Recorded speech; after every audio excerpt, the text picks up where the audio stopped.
বাদশার বাহিনী হলো মানে ব্যাক কল ইটা কিতা করে জানে আগের যে কোনো মানুষ ধরে প্রাণীরে ধরে আগে আগে দৌড়া এমনি খাটে, এই যে খাটতেছে, এরপরে খাটার পরে ওই এইভাবে মেরা বানায়,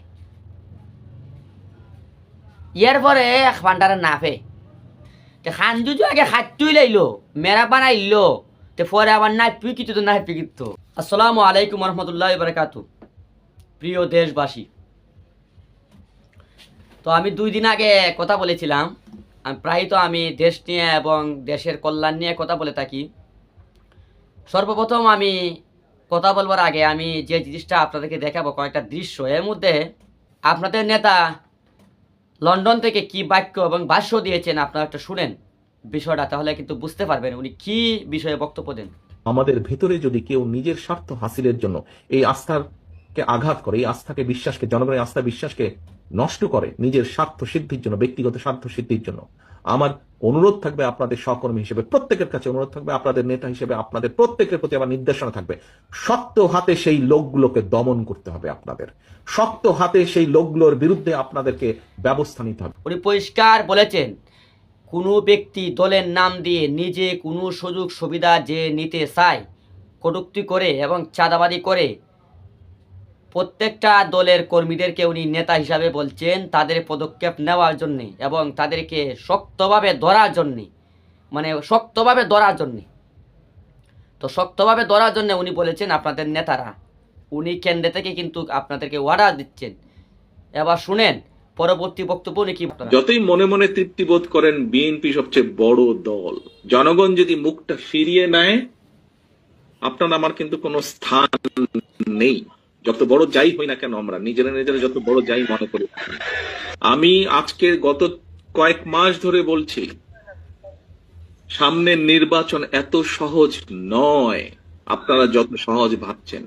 নিজের মনে যতই বড়াই করুন, আরে বিএনপির তো শাখা প্রশাখা একদম গ্রাম পর্যন্ত আছে, অন্যদের কি এত আছে? এত বড়াইয়ের কিছু নেই। জনগণ সাথে না থাকলে জনগণ 5ই আগস্ট দেখিয়ে দিয়েছে। কাজে আমরা যদি ভুল করি জনগণ আবার কোনো একটা কিছু দেখিয়ে দিবে, তখন কিন্তু পস্তাতে হবে। এত শাখা এত পোশাকা, কিন্তু জনগণ যদি মুখ ফিরিয়ে নেয় তাহলে কিন্তু আমাদের অস্তিত্ব থাকবে না, আমাদের কিন্তু অস্তিত্ব থাকবে না।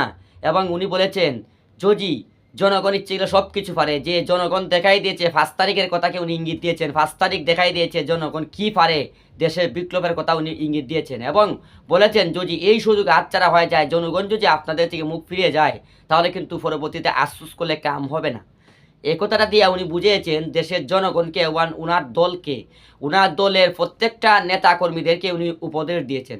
এখন উনার দুটা ভিডিওকে আমি একটু গবেষণা করেছি। উনার দুটা প্রথম ভিডিওতে উনি প্রথম বলেছেন উনি যে দলে কোনো কেউ যদি ব্যক্তিগত সুযোগ নিতে চায়, ছাতাবাদি করে অথবা সুযোগ সুবিধার জন্য দলকে নিজে চেষ্টা করে, তাহলে তাকে শক্ত করে ধরুন, প্রয়োজন করে বহিষ্কার করুন, শক্ত করে ধরুন। দ্বিতীয়বারে বলেছেন উনি যে জনগণ যদি একবার মুখ ফিরিয়ে নেয় তাহলে আর কাম হবে না। যদি শক্তিশালী দল, জনগণ দেখাই দিয়েছে 5 তারিখের কথা উনি বলেছেন, জনগণ যদি একবার মুখ ফিরিয়ে নেয় আর আফসোস করলে কাম হবে না। উনি এইরকমভাবে প্রত্যেকটা সময় উনার নেতাকর্মীদেরকে উপদেশ দেন। এখন উনার কথা শুনে আমার একটা কিচ্ছা স্মরণ হয়ে গেছে। এক বাদশা ছিল, গুরুত্ব দিয়ে কিন্তু আমার ইচ্ছাটা শুনবেন। এক বাদশা ছিল, খুবই শক্তিশালী প্রভাবশালী বাদশা। বাদশাহ হুকুম করছে, শুনো, যে আমার রাজ্যের অর্ডার হলো সব জল্লাদ বাহিনীকে ডাইকে বললো, সব জল্লাদ বাহিনী শুনো, যে 4 আঙ্গুলের উপরে যার কান হবে, 4 আঙ্গুলের উপরে কান, এটা খাচ্চা দিবেন। বাদশাহ সুন্দর মতো জল্লাদ বাহিনী ফাটাই দিছে জায়গায় জায়গায়। এই কথা শোনার কারণে আমার দিকে তাকা দেখেন, বেড়ার ফাল দিয়েছিল, এই যে বেড়ার ফাল, উচ্চে মাছে কলতা দূর, বেড়ার ফাল দুতেছে, বেড়ার ফাল খুব দুতেছে। একবারে মাঠ চাইরা তারা নদী সাঁতার দিয়ে ফাইরে যাবে, নদী ফারে ফারে তারা দৌড়তেছে, বেড়ার ফাল কিন্তু যাইতেছে। কোরকুশে কয় ভাই দাঁড়াও, ওই কোরকুশ ভাই কয় দাঁড়াও ভাই, দাঁড়াও দাঁড়াও, তারা দাঁড়ায় না, ও ভাই দাঁড়াও। হঠাৎ করে বেড়ার ফাল দাঁড়াইছে, দাঁড়ানোর পরে বলতেছে ভাই কিসের জন্য দৌড়ো, বুঝছো না কি তাহলে দৌড়ি, হয় শুনছো না গতকালকে যে বাদশাহ অর্ডার করছে যে 4 আঙ্গুলের উপরে যে খান হয় খাচ্চা দিব, তে তুমি কি এটা জানছো না?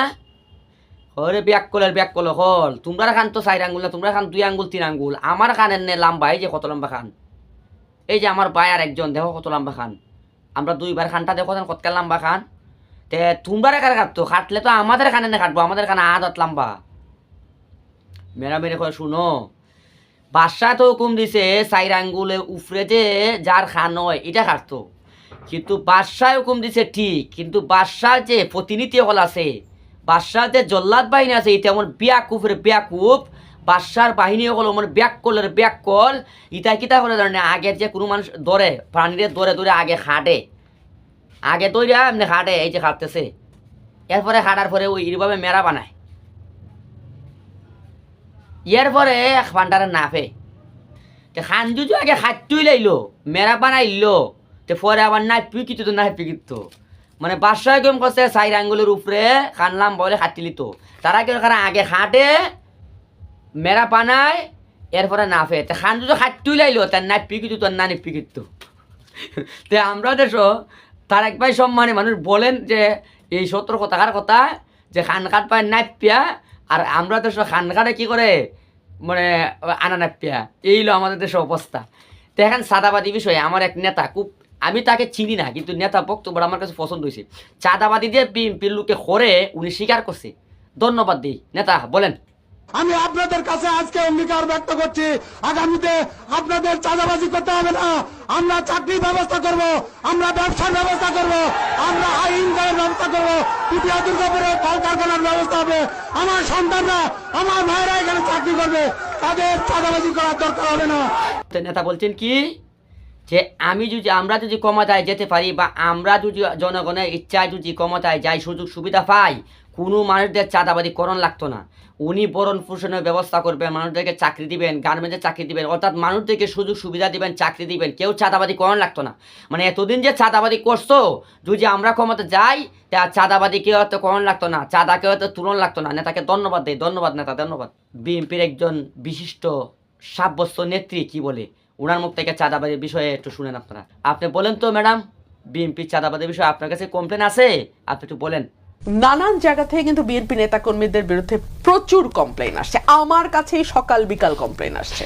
বিএনপির নেতাকর্মীদেরকে মাঠ পর্যায়ে কন্ট্রোল করা যাচ্ছে না, চাঁদাবাজির সঙ্গে যুক্ত, জমি দখলের সঙ্গে যুক্ত, টেন্ডারবাজির সঙ্গে যুক্ত। বলে আসলেই কি আমাদের চাঁদাবাজি, টেন্ডারবাজি, মাটি ভরার, জমি দখল, এগুলো থেকে কেন্দ্র আসলেই চাই আমরা অফ থাকি?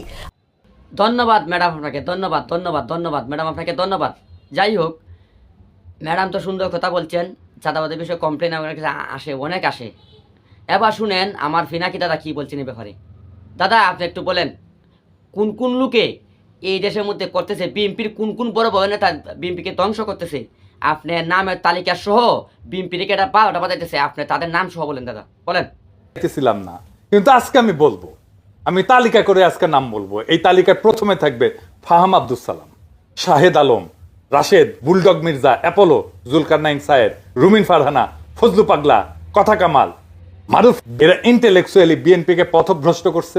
ধন্যবাদ দাদা, বিএনপি তাদেরকে 12টা বাজাইছে, আপনি এটা বলছেন, ধন্যবাদ আপনাকে দাদা।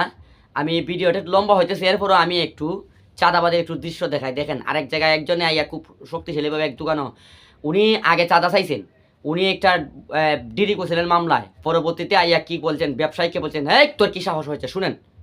অনেক কিছু করে না, এখনো দোকানদারি করো, কত বড় সাহস তো, যেমন ওই বিক্রি করবি,